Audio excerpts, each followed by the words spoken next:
नमस्कार, मैं हूं अमितेश और आप देख रहे हैं एबीपी न्यूज़। रूस के हमले के बाद यूक्रेन के हालात बेकाबू हो गए हैं। ऐसे में भारत के छात्र वहां जो फंसे हैं, उनके परिजनों की हालात बहुत ही खराब हो चुके हैं।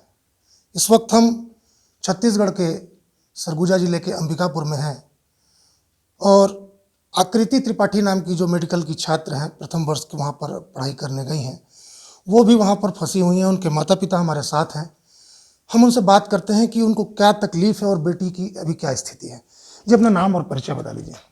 जी, मेरा नाम विनोद त्रिपाठी है। मेरी पुत्री आकृति त्रिपाठी जो यूक्रेन में MBBS की पढ़ाई के लिए अब ये अभी 3 महीना पहले गई है। यहाँ से जो है मैं उसको 3 दिसंबर को रायपुर के एयरपोर्ट पे छोड़ के आया। 4 तारीख को शाम को वहाँ पहुँच गई वो। उसके बाद से 2-3 महीना उसकी अच्छे से हुई पढ़ाई लिखाई, लेकिन अब अभी कुछ दिनों से वहाँ के हालात देखकर हम घर के लोग जो है एकदम दुखी हैं। और हम यही चाहते हैं कि छत्तीसगढ़ गवर्नमेंट और केंद्र की गवर्नमेंट जो है बच्चों को यहाँ ले आने का मतलब जल्द से जल्द प्रयास करे। आप अभी कुछ बता रहे थे, आपकी सिस्टर से बात हो रही है कंटिन्यू। क्या नाम है आपका? सबसे पहले नाम बता दीजिए।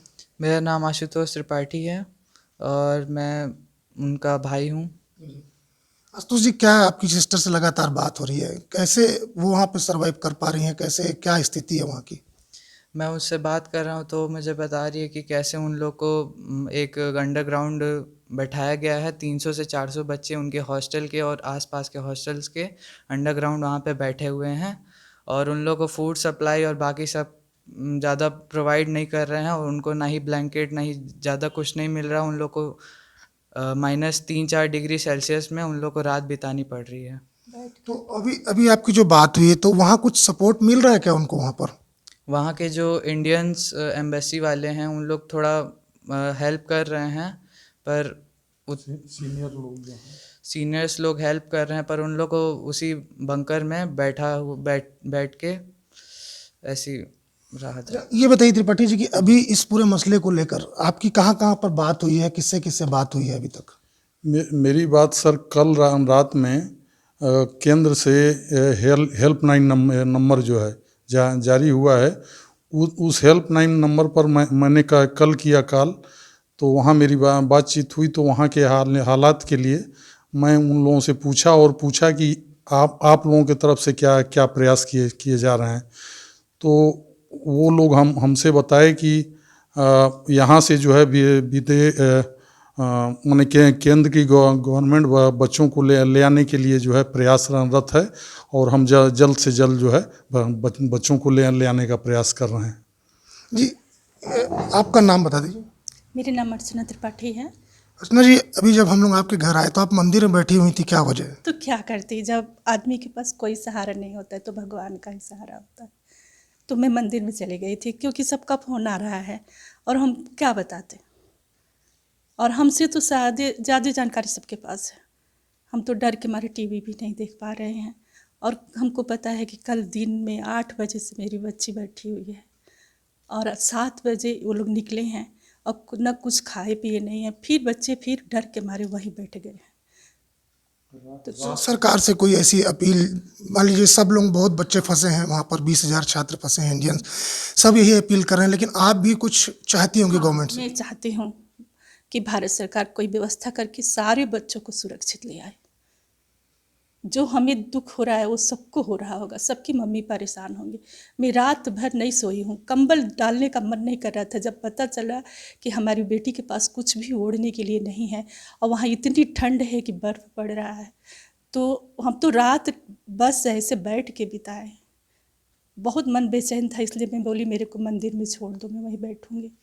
और बैठी थी वहीं तो पता चला कि आप लोग आए हैं, तो फिर आई हूँ। आप बता रहे थे कि जो आपके सिस्टर से जो बात हो रही है, आपने बताया कि खाने की व्यवस्था भी नहीं है। आप ये बता रहे थे कि जो अभी नेक्स्ट अटैक होने वाला है शायद उसी शहर में होने वाला है। रशिया ने अभी कीव पे कैप्चर कर लिया है, तो उन बच्चों को ये इन्फॉर्मेशन दिया जा रहा है कि शायद नेक्स्ट अटैक जो हो वो खार्किव के लिए हो, जिसमें जहाँ पे सारे, क्योंकि खार्किव में बहुत सारे मेडिकल के बच्चे बैठे हैं, इसलिए वहाँ पे अटैक करने का भी रशिया का हो रहा है।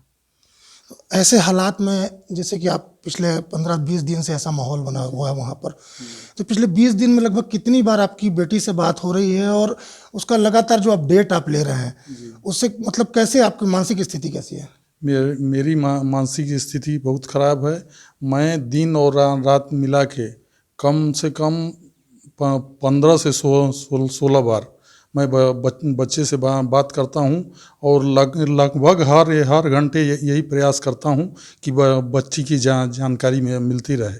लेकिन सबसे ज़्यादा कष्ट रात में हुआ है, क्योंकि वो बच्ची रात भर बैठी रही है वहाँ पे। उन लोगों को कबल तक नहीं था, खाने पीने का नहीं था।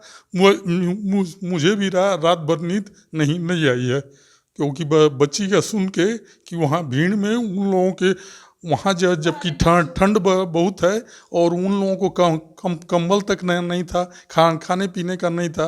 रात भर वो लोग बैठ के बिताया है।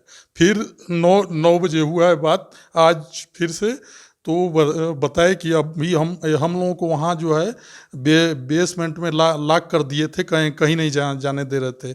लेकिन फिर अभी 9 बजे लगभग उन लोगों को बच्चों को छोड़े कि आप लोग फ्रेश हो लो, चाय वाय पी लो। तो फिर हम वहाँ के जो इंडियन मतलब सीनियर बच्चे हैं वही लोग वहाँ उन लोगों के अभी जो है देख रेख में हैं। और फिर उन लोगों से कहे कि हम लोग जो है पूरे बच्चों के लिए भोजन की व्यवस्था हम करते हैं, आप लोग जो है यहाँ से कहीं मत जाइए, हम खुद व्यवस्था। बाहर तो निकल नहीं पा रहे हैं, बाहर ब्लास्ट हो रहे हैं लगातार। जी, वो हॉस्टल के पास ही लगभग 800-900 मीटर पर मेस है। तो सीनियर लोग कहे कि पूरे बच्चों का जाना वहाँ ठीक नहीं है। हम लोग जाके जो है वहाँ से खाने की व्यवस्था करके लाएंगे।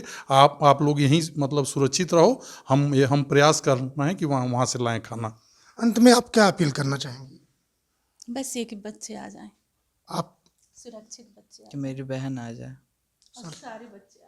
मेरी छत्तीसगढ़ गवर्नमेंट और केंद्रीय गवर्नमेंट से यही विनती है कि जल्द से जल्द मेरी बच्ची क्या सब बच्चियों को जो है किसी तरह से सुरक्षित मतलब ये देश मतलब ले आ दें। तो ये थे आकृति त्रिपाठी जो यूक्रेन में के मार्किव शहर में MBBS फर्स्ट ईयर की पढ़ाई करने कुछ ही महीने पहले यहाँ से गई थी। लेकिन हालात युद्ध जैसे बनने के बाद इनके घर के भी हालात काफ़ी ख़राब हो गए हैं। ऐसे में इनकी यही अपील है भारत सरकार से कि इनके बच्चों के साथ वो बच्चे जो वहाँ फंसे हैं वो सब सुरक्षित भारत आ सकें। Amitesh Pandey, ABP news, Surguja.